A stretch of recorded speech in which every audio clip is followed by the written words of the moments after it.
Hello guys, just a quick info before I get into the video. I will not be posting for another month or two because I will not have a computer and I just won't have the ability to post anything because of that.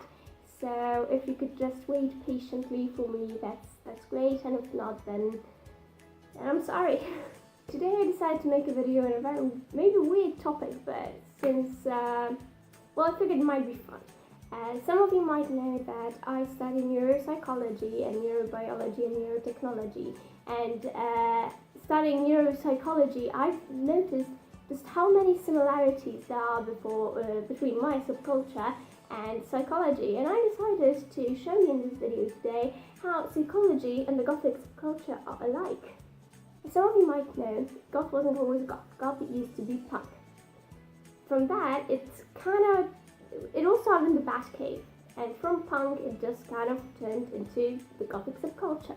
After years and years, the Gothic subculture has produced molten subcultures. There's so many subcultures to choose from. There's Victorian Goth, Romantic Goth, Vampire Goth, Trad Goth, Cabaret Goth, Cyber Goth, I don't know if that's still a thing, whatever. I mean, there's just so many branches to choose from, and with psychology it's similar. It started off as another branch of philosophy, and after that it just became psychology. But after a couple of years, well, nearly a couple of decades to be honest, more like it, psychology has turned into, so many branches. There's neuropsychology, there's social psychology. I'm now translating to English, so I don't know if all these translations are going to be good, but there's psychology of emotion, psychology of love, there's psychology of economical psychology, something like that. There's just so many branches of psychology that it's just weird. And of course, in both psychology and in Goth, there are just some weird people, and there are just some weird things being said. For instance, Freud, and contrary to common belief, Freud did not create or think of psychology. Actually, psychology came to life somewhere around 1873, I think, something like that. So Freud did not make psychology. Freud wasn't the first psychologist. No. Anyway, so there was Freud, and he was, if you're familiar with psychology, or if you're familiar with Freud, you know that he has some good theories. He has some good theories that actually make sense, like all the theories about coping mechanisms. I think they are great. But I'm not a huge fan of Freud, mostly because most of his theories are not so sensible. Most of his theories are about how everything in your life is miserable and bad, and you're miserable and sad because you don't have sex in your life, or your sexual life doesn't give you as much pleasure as you'd want it to give you. And that's why I don't really like Freud.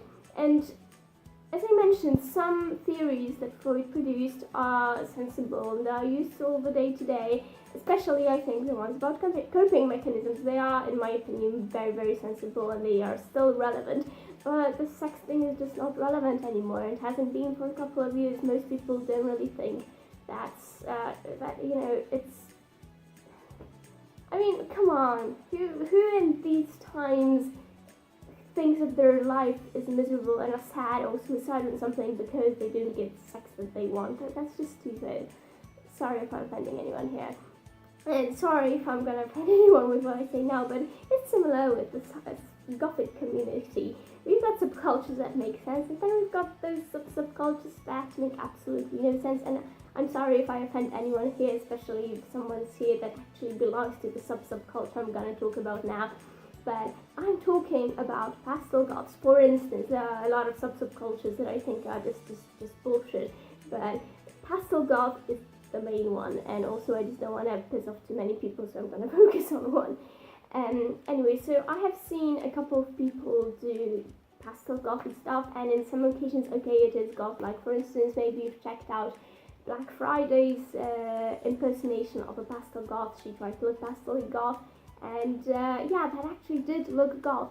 But most pastel goths that I have seen in my life or met in my life, or stuff like that, or people who wear pastel colors with satanic symbols, have no fucking clue about anything about the Gothic subculture and listen to mostly to Korean or Japanese music. And I'm not saying there's anything bad in listening to Korean Japanese music, everyone has their favorites. I like Gothic music, but my favorite is dark cabaret, that's okay. But come on, you should at least know that Gothic music exists, and at least you should have tried and listened to it since you're joining its subculture. It's sensible.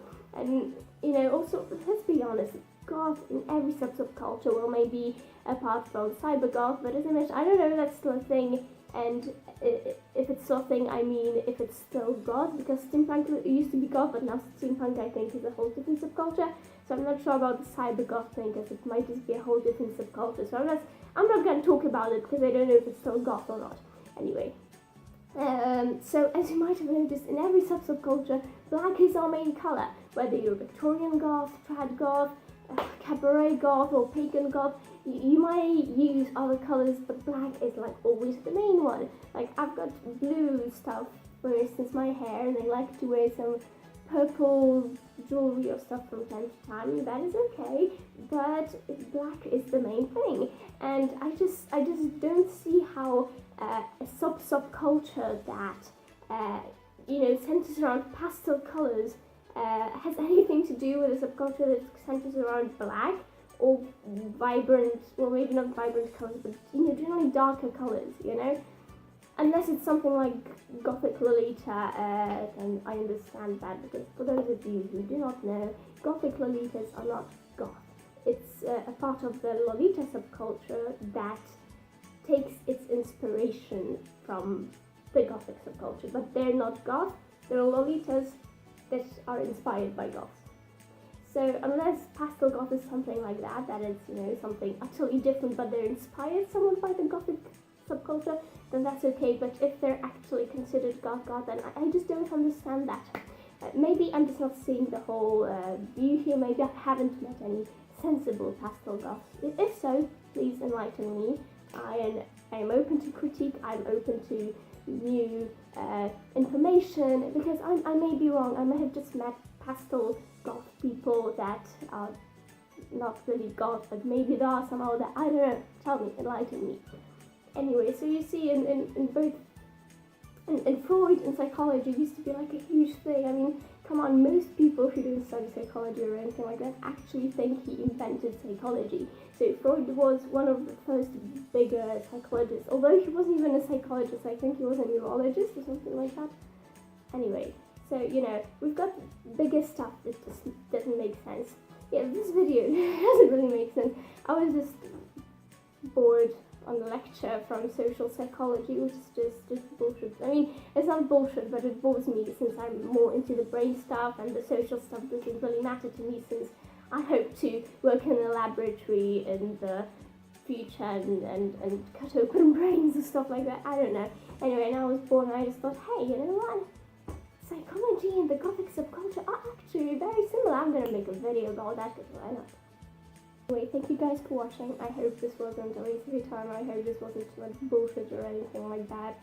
So please stay if you could, and wait for me for this month or two, if you could. And if not, then I don't know. Anyway, please like, comment something nice, and subscribe to my potato face. And I hope to see you next time.